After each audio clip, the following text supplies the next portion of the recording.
I spent my life savings helping my stepdaughter get into her dream college.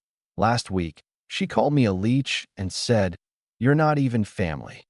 My wife just nodded. I walked away without a word. 2 months later, they begged me to come home. Hi Reddit, I'm 42M and yeah, I never thought I'd be typing this out, but I need to get it off my chest. Maybe some outside perspective will help me wrap my head around it all. It's been a few weeks since everything exploded, and honestly, I still can't believe how fast people can turn on you when you've given them everything. So, some backstory. I married my wife, Helena, 41F, when her daughter, Reina, was 12. Her biological dad took off when she was a baby, never paid support, never visited, just ghosted completely. I met Helena when Reina was in middle school, and we clicked almost immediately. She was warm, funny, and fiercely protective of her daughter. I liked that about her. It felt like she had everything together, and I was at a point in life where I was tired of casual dating and wanted to build something real. Helena told me early on that Reina was her priority. I respected that. I stepped into the dad role gradually, at Reina's pace. I never tried to replace her dad, but I was there for every recital, parent-teacher night, broken heart, you name it. We never did the whole stepdad title thing. To her, I was just Adam. That was fine. I didn't need labels. What mattered to me was that I was part of their lives, and we were a family. We never had kids of our own. Not because we couldn't, but because Helena didn't want to start over, and I didn't push. I figured raising Reina together was enough, and at the time, it felt like the right call. Fast forward to a couple years ago, Reina's in high school, smart, super driven, wanted to go into environmental law. Her dream school? Claremont Morris University. Private, out of state, expensive as sin. And even though Helena and I both worked solid jobs, I'm in logistics, she's a medical coder, we weren't rolling in cash.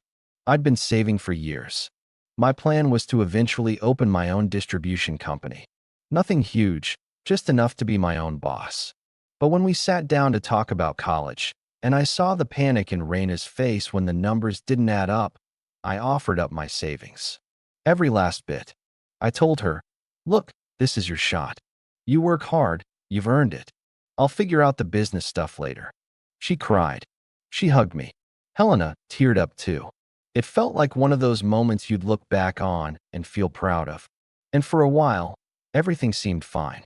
Reina got accepted.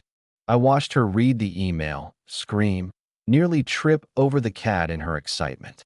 We celebrated, had a little party with her friends, even made a cake shaped like the university crest. It felt like we were all in this together. But something shifted once she actually got there. I chalked it up to growing pains at first. She called less, got snippy when I asked too many questions. I figured she was busy, maybe stressed. First year of college is tough, right? Then she came home for spring break. From the second she walked in the door, it was like she was allergic to me. No, hey Adam, no hug. Just a stiff nod and a complaint about how cold it was in the house. She talked to Helena nonstop, barely looked in my direction. At dinner, I asked her how her classes were going, and she replied with a flat, "Fine." When I tried to follow up, something about a professor I'd read good things about, she cut me off with a sigh and muttered, "God, can we not make this weird?" Helena gave me a warning glance. Like I was the problem. I let it go. I figured she was just in a mood. But it didn't stop. The next few days were a blur of cold shoulders, inside jokes between her and Helena that I was clearly not meant to be part of, and long hours with her door shut while she FaceTimed her new friends. On the fourth day, I came home from work and found her and Helena sitting in the living room, talking in hushed voices. When I walked in, they went quiet. I asked what was going on. Helena just said, "We were talking about some financial stuff. Reina's thinking of transferring next year, and we're trying to figure out what that might look like." I blinked. Transferring? What? Reina shrugged. Claremont's kind of small-minded. I'm looking at East Coast schools now. Better for connections. I tried to keep my voice even. Do you know how much that's going to cost? She didn't even flinch. Yeah, well, That's not really your business. I froze. Excuse me. That's when she said it. Flat tone, eyes sharp. You're not my dad. You're not even family. You're just the guy who married my mom. And Helena didn't say a word. Not one. She just sat there, arms folded, looking away like she couldn't be bothered. I stood there for a second, waiting, hoping for her to say something, to tell Raina she was out of line. But nothing came.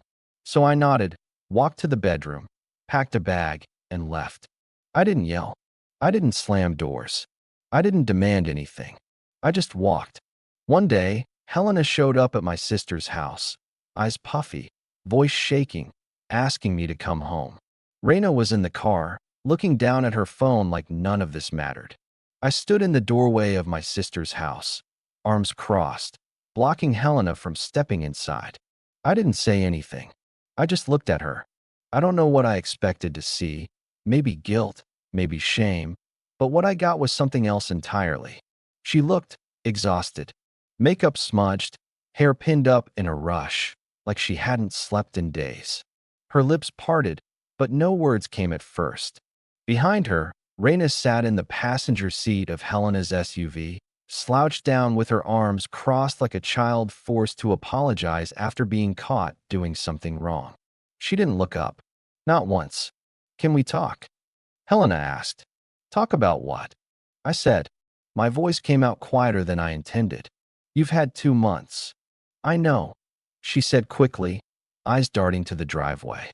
I know. I messed up. I should have said something that night. You just let your daughter tell me I wasn't family after I emptied my savings to put her in that school. Helena winced. It wasn't like that. It was exactly like that. I said, still quiet, still calm. I wasn't trying to be dramatic. I was tired. Just bone-deep tired. You sat there and didn't say a word. And that told me everything I needed to know. She opened her mouth to argue, but I stepped back and motioned behind me. I've got nothing left to say to you on this porch. Not unless you're here to give me back the 28 grand I spent on someone who now calls me a leech. She flinched. I didn't know she said that. Then maybe you should talk to your daughter more. Helena looked like she wanted to cry, but it didn't move me. Not anymore. I'd spent too many years watching her play peacekeeper every time Raina got a little too sharp, brushing it off as teenage attitude, or just how she is. What it really was. Entitlement. Years of never being told no. My sister, Talia, came up behind me and gently touched my arm. You want me to tell them to leave? She whispered. I shook my head. No. I want to hear what she thinks she has to say. I stepped outside and closed the door behind me. Helena glanced back at the car. Raina hadn't moved. I waited. She cleared her throat. Raina's been having a rough time lately. She's confused. She's under a lot of pressure. I laughed. It slipped out before I could stop it. Confused? Helena. She told me to my face that I wasn't her family. Then called me a leech. You know what kind of person says that? Someone who meant it. Helena looked like she was biting the inside of her cheek. I think she got some ideas in her head. From people at school. Sure. It was the school's fault. She's young, Adam, she said, suddenly pleading. And I know she's been awful to you. But she's still learning. You were the adult. You should have said something that night. I just stared at her. Are you serious right now? I'm not blaming you. She backpedaled quickly. I just mean, it could have been handled differently. By both of us. There it was. The classic Helena deflection. This wasn't new. It was just the first time I let myself really see it. All the years I'd been putting in the work, showing up, sacrificing, she'd been quietly framing it like a shared effort. And whenever Raina acted out, Helena found ways to excuse it. She's going through a phase. She's just being protective of me. She doesn't mean it like that. No, Raina did mean it like that. And Helena let her. So what do you want? I asked, arms folded. She hesitated, like she didn't want to say it out loud. We want you to come home. I looked over at the car again. Raina still hadn't looked up. I turned back to Helena. Why now? Her eyes dropped. The money's gone. And there it was. Not an apology. Not a moment of clarity. Just desperation. My silence must have spoken volumes, because Helena rushed to explain. We didn't mean to blow through it. Raina had to drop a class because of her mental health, and the school didn't refund the credits. Then she got this opportunity, this summer legal institute, and it cost more than we expected. Plus, the rent on her off-campus housing. You're telling me this like it's supposed to make me feel better, I said flatly. I just thought, maybe, if we could come back together, we could figure something out. We never figured anything out, I replied. I did. I figured it out. I paid. I supported. I made sure you two never had to worry about a thing. She looked at me, and for a brief second, her mask slipped. Her eyes narrowed. It's not fair to throw everything in our faces. You chose to help her. Yeah, I said. And you chose to let her spit in my face for it. We stood in silence for a long moment. Then the car door opened. Raina stepped out, finally. She didn't look ashamed or regretful. She looked annoyed. I told you this was a waste of time, she said to Helena. He's just mad because we don't need him anymore. And that's when I felt something in me shift. Not anger, not heartbreak. Something colder and stronger. I looked at Raina, then back at Helena. And I smiled. Just a little. All right, I said. You're right. You don't need me. I turned to go back inside. Helena grabbed my arm. Adam, please. Don't do this. I looked down at her hand. You did this. You just don't know it yet. And I walked back inside, closing the door behind me. But that wasn't the end. Not even close. Because the next day, I got a call. From someone very unexpected. The call came just after noon. I was at my sister Talia's kitchen table, nursing a cup of coffee and scrolling through job listings. I hadn't been in the mood to talk to anyone, so when my phone lit up with an unknown number, I almost didn't pick up. But something told me to answer. Hello. A pause, then a voice I hadn't heard in over a decade. Is this Adam? I froze. Yes. Who's this? This is Mireille. I'm Helena's cousin. From her dad's side. I leaned back in my chair, surprised. Mireille had been at our wedding, but after that, she disappeared from our lives completely. I always assumed it was just one of those extended family drift-apart things. Helena rarely mentioned her. I know it's been a long time, she continued, but I need to talk to you. I just found out what's been going on, and I think you deserve to know what Helena's been saying about you. That got my attention. We agreed to meet at a quiet diner on the edge of town. Mireille looked different, older, more tired than I remembered, but she greeted me like an old friend. She didn't waste time. Helena's been bad-mouthing you for years, she said, stirring her tea. To me, to other relatives. At first, I thought it was just venting. Everyone complains about their spouse now and then. But lately, it's gone too far. She's painting you like some kind of deadweight, saying you manipulated her into staying with you for financial reasons, that you pressured Raina into treating you like a father when she never wanted that. I sat there, stunned. That's not just a lie. That's the exact opposite of what actually happened. I figured, she said quietly. But she's persistent. Keeps saying you were always too soft on Raina, that you expected too much in return. And now that you're gone, she's trying to get sympathy from the family. Says you walked out when things got tough. I shook my head slowly. She's rewriting the story. Mireille nodded. And Raina's on board. She's parroting everything Helena says. Claims you held money over her head and used it to control her choices. I didn't respond right away. I was too busy thinking about how much of my life I'd invested in those two. And now they were telling anyone who would listen that I was the villain. But here's the thing about being quiet for too long. People start thinking you're weak, that you won't fight back. They forget that you were silent out of grace, not because you didn't have the power to burn the whole thing down. Thank you for telling me, I said to Mireille. You didn't have to. She looked me in the eye. Actually, I did. Because Helena called me last week asking for money. Said she was in a bind. Said Raina might have to drop out of school. And the way she said it, it wasn't panic. It was like she expected me to step in. Like it was owed to her. That was the last piece I needed. Because here's what Helena didn't know. I had quietly stayed on as a co-signer for Raina's student housing. My name was still on the lease. I'd left the payments on autopay when I moved out, just until I could sort through the mess. She assumed I'd just keep paying like I always had. But after that meeting with Mire, I made a call to the leasing office, asked a few questions, verified my legal rights, and then I stopped the payments. All of them. I waited exactly 6 days. On the 7th, my phone lit up with a message from Raina. First one in months. Raina, what the heck is going on with the apartment? The rent bounced. I could get kicked out. Fix this. No. Hi. No, how are you? Just a demand. I didn't respond. 2 hours later, Helena called. I let it ring. She called again. And again. Then left a voicemail, voice calm. Almost too calm. Adam, I know you're upset, but this isn't fair to Raina. She's in the middle of exams. You can't just pull support like this. Support. That word sat in my chest like a stone.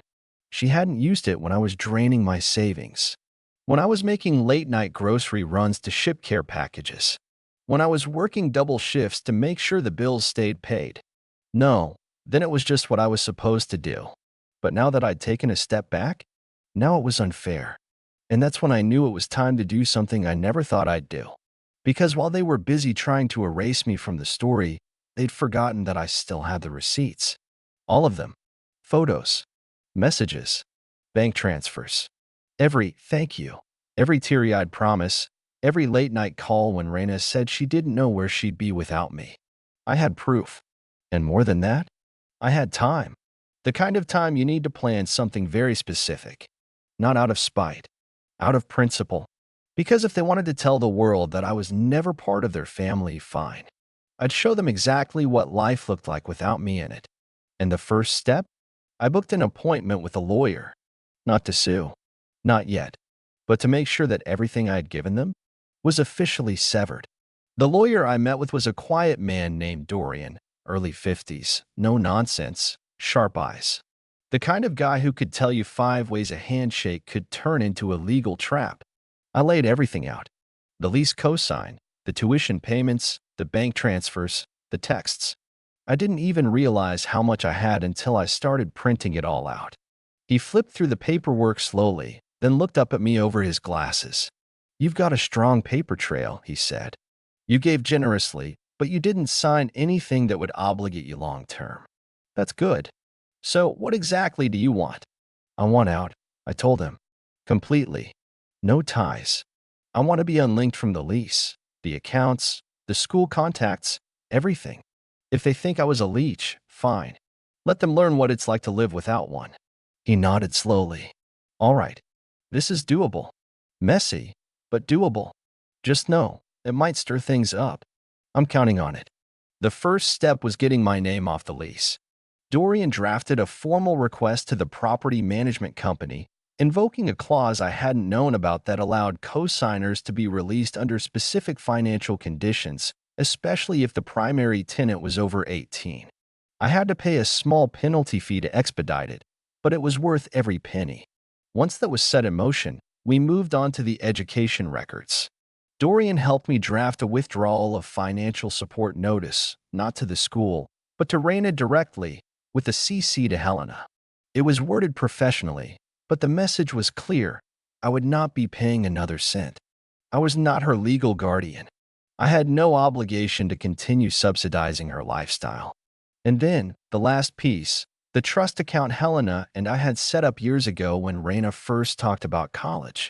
It was small, but I contributed more than she ever knew. Helena never touched it, not because she didn't want to, but because she assumed it would always be there.